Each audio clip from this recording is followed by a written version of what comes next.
comes. And off and going game 5 with a fastball that's hit in the air to deep left field. Call to the track. On the first pitch. It happened in the blink of an eye. You might have missed it. Davis Schneider and Vladdy made history by leading off a World Series game with back-to-back homers. And let's talk about rookie starter Trey Savage taking care of business.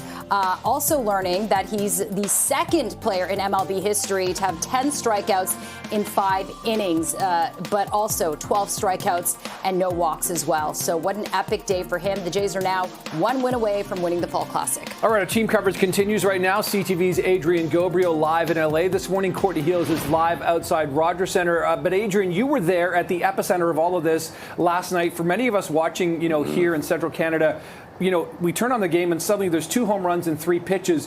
What was that like at Dodger Stadium, that moment when the Jays kind of, I would assume, quieted the crowd? Mm-hmm. Oh yeah, definitely. They put a pin in the crowd with those 2, or I could say a nail in the coffin of the Dodgers last night, because really those 2 home runs, the game was over after the first 2 swings of the bat. It was a historic way to start a game. A World Series has never started with 2 leadoff back-to-back home runs. Really just gave the Blue Jays the edge. Also, I think it was big for Trey Savage, right? He's pitching in his first postseason World Series game on the road, just giving him a little bit of a cushion, giving the young gun just a moment to breathe before he toed the rubber and stepped on the mound. And as we saw with Trey Savage, just an unbelievable performance. 12 strikeouts. That is a rookie record for the World Series. So the Blue Jays rewriting the history books. And just back to your initial question, inside Dodger Stadium, Dodgers fans were coming in confident, as they have been, rightfully so, as the reigning champions all series. They thought that their team, it was their turn to step up, and we're waiting for Shohei to do what Shohei does. But it was the Blue Jays who really quieted that crowd. And for Blue Jays fans in attendance, it was absolutely electric. We caught up with some of them after the game last night at Dodger Stadium. This is huge. The last time that they were here was 1993, so them being 1 game away is close, but we got a tough challenge, Game 6, having to go against Yoshi, so hopefully we can get to him and maybe wrap it up. They got to do it. It's going to be the Joe Carter moment, except it's going to be Vladdy.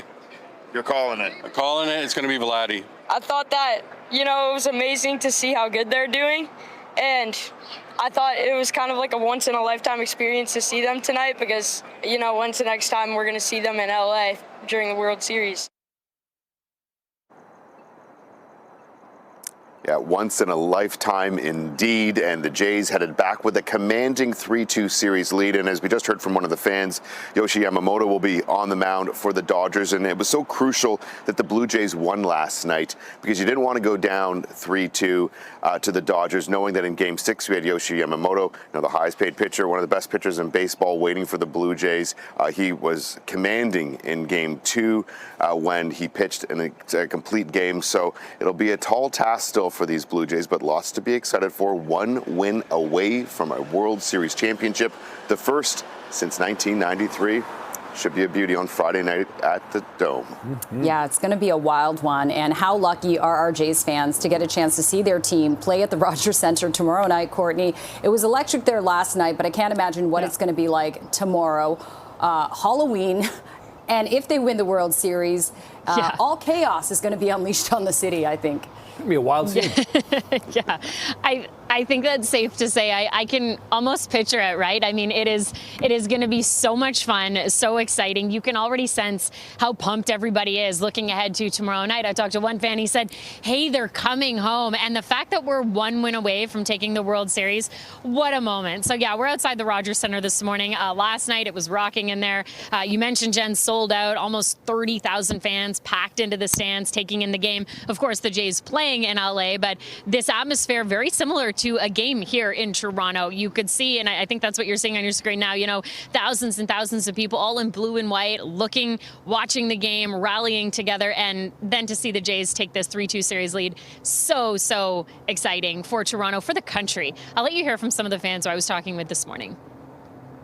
It's been amazing. It's been a up and down ride, but it's been amazing. It's fun. I have hope that they're going to win tomorrow. Yeah. More optimism, especially after that win last night. Yes. Do you feel like the momentum here? Yes, of course. Yeah. And to win at home, it's going to be amazing. Yeah. You excited for them to come back? Yeah, it should be great. Yeah. We live next door, Yeah. so it's going to be a loud night. So I think you get the sense there. People who live downtown, they're preparing. They know what it's going to be like.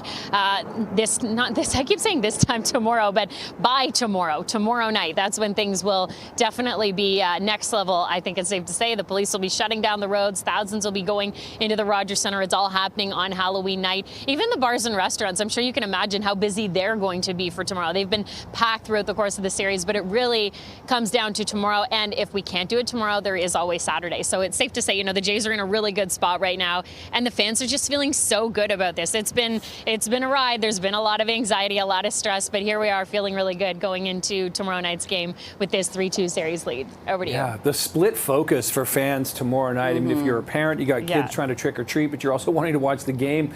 A lot of decisions being made, a lot of calendars and schedules kind of being reshuffled, I think, at the moment, Courtney. Yeah.